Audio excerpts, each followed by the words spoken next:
Beberapa waktu lalu, Indonesia sempat dihebohkan oleh para crazy rich baru yang berseliweran di media sosial. Mereka seringkali memamerkan harta kekayaannya yang luar biasa banyak, sampai-sampai gak masuk akal. Gimana enggak? Cuma karena efek gabut gak bisa tidur, kamu beli Tesla di jam 3 pagi.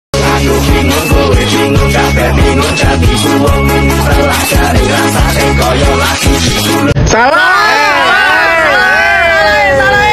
Ini serius, dan kejadian yang bikin geger satu negara ini terjadi di awal tahun 2021 lalu. Menariknya, pada tahun 2022, Indonesia kembali dihebohkan oleh kasus penipuan binary option yang dilakukan oleh dua orang crazy rich baru, yakni Doni Salmanan dan Indra Kents. Sleting sapi itu rasane malah deger. Lah kok konco teko malah disoko eksimer. Keduanya terjerat kasus investasi bodong yang menyebabkan mereka harus masuk penjara dan membayar denda dalam jumlah yang sangat banyak. Setelah kasus binary option ini meledak dan ditindaklanjuti oleh pihak yang berwajib, pengusutan kasus investasi bodong terus dilakukan. Salah satunya adalah robot trading yang digadang-gadang lebih besar daripada binary option. Sebelum bahas lebih mendetail, pastiin kita tahu dulu apa itu robot trading dan bagaimana mekanismenya. Jadi, robot trading merupakan sebuah software komputer yang dapat bekerja secara otomatis untuk menghasilkan sinyal perdagangan berbagai jenis aset, seperti forex, komoditas, saham, dan kripto. Mungkin agak mirip sama binary option. Cuma bedanya, di sini kita nggak usah melakukan analisa apapun lagi, tapi langsung serahin aja ke robotnya. Sistem yang dipakai di robot ini adalah expert advisor, di mana ada beberapa level robot yang dibedakan oleh jumlah modal dan persentase profit sharingnya. Para investor juga dijanjikan akan mendapatkan return 1-2% dalam sehari dengan tingkat risiko yang sangat rendah. Wah, udah mulai gak masuk akal karena bertentangan banget sama teori Keynes yang bilang high risk, high return. Trading ini juga menggunakan strategi multi-level marketing atau MLM, di mana komisi atau bonus member lama akan dibayarkan dari setoran member baru. Dan di akhir, mereka akan membuat margin call atau mempersulit penarikan untuk mengambil semua uang investornya. Ada beberapa robot trading yang sudah ditangkap oleh Barreskrim. Di antaranya, ada perusahaan Fahrenheit dengan kerugian 5 triliun, Viral Blaze 1,2 triliun, Sunton Capital, dan lain-lain. FYI, sampai hari ini, belum ada satupun robot trading yang dilegalkan oleh pemerintah Indonesia. Konon katanya, ada peribahasa yang mengatakan, gak bakal ada api kalau nggak ada asap. Walaupun berita tentang kasus investasi bodong udah rame dari berpuluh-puluh tahun yang lalu, faktanya makin kesini makin banyak korban dan jumlah kerugian yang timbul akibat kasus ini. Oke, ini dia beberapa penyebab masyarakat Indonesia mudah terjerat investasi bodong. Pertama, minimnya pengetahuan tentang investasi. Masyarakat mungkin tergiur oleh janji keuntungan yang tidak realistis. Misal, dijanjikan return 5% setiap hari dengan risiko yang sangat rendah. Ingat ya, investasi itu butuh waktu, nggak bisa langsung untung gede kayak gitu.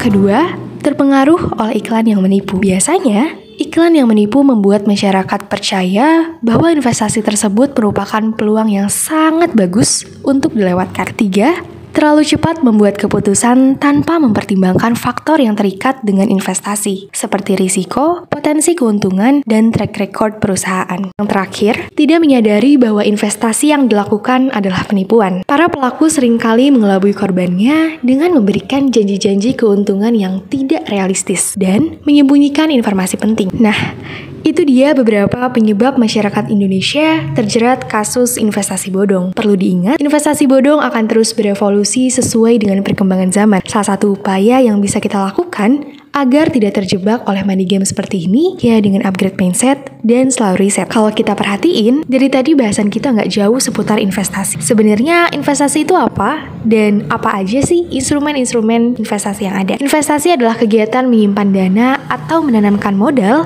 dengan harapan sang pemilik modal atau investor akan mendapatkan keuntungan di masa depan. Ada beberapa instrumen investasi, diantaranya ada saham, obligasi, reksadana, suku, dan lain-lain. Terus, Kenapa sih harus investasi? Kenapa nggak nabung aja di celengan ayam sendiri? Well, karena adanya inflasi yang keberadaannya tidak bisa dipungkiri. Inflasi bisa bikin daya beli uang yang kita miliki jadi menurun. Itu sebabnya lebih baik dari yang kita punya kita investasiin daripada harus ditabung di celengan pasif. Dari banyaknya kutipan yang ada di dalam buku Rich Dad Poor Dad, ada satu kutipan yang paling aku suka. Bunyinya gini, orang miskin dan kelas menengah bekerja untuk uang, orang kaya membuat uang bekerja untuk mereka. Pertanyaannya, kamu pilih yang mana? Pasti kebanyakan orang bakal milih menjadi orang kaya yang bisa membuat uang bekerja untuk kita. Pertanyaan selanjutnya, bagaimana cara membuat uang bekerja untuk kita? Caranya adalah dengan menciptakan passive income. Dan salah satu cara untuk menciptakan passive income ya dengan berinvestasi di pasar modal, di perusahaan yang sudah terawasi oleh OJK dan terdaftar di Bursa Efek Indonesia. Harus yang jelas ya, biar nggak kena investasi bodong. Investasi itu bukan perkara orang kaya atau orang miskin. Seperti yang dikutip dalam buku The Psychology of Money yang mengatakan bahwa mengelola uang dengan baik tidak ada hubungannya dengan kecerdasan, tapi lebih banyak berhubungan dengan perilaku. Dan perilaku sukar diajarkan bahkan kepada orang-orang yang sangat cerdas. Hanya di bidang keuangan, seorang jenius yang kehilangan kendali atas emosinya bisa mengalami bencana keuangan. Begitupun sebaliknya, orang biasa tanpa pendidikan finansial bisa kaya jika mereka punya sejumlah keahlian terkait perilaku yang tak berhubungan dengan kecerdasan formal. Contohnya adalah kisah Ronald Read yang sabar dengan Richard Fuscon yang tamak. Dalam bidang apa lagi, seseorang tanpa gelar sarjana, pelatihan, latar belakang, pengalaman formal, dan koneksi bisa mengalahkan seseorang dengan pendidikan, pelatihan, dan koneksi terbaik. Ini hanya terjadi di bidang keuangan. Hari Senin bersih-bersih. Cukup sekian dan terima kasih. Saya Kevin Rulandari, mohon pamit undur diri. That someday it would lead me back to you.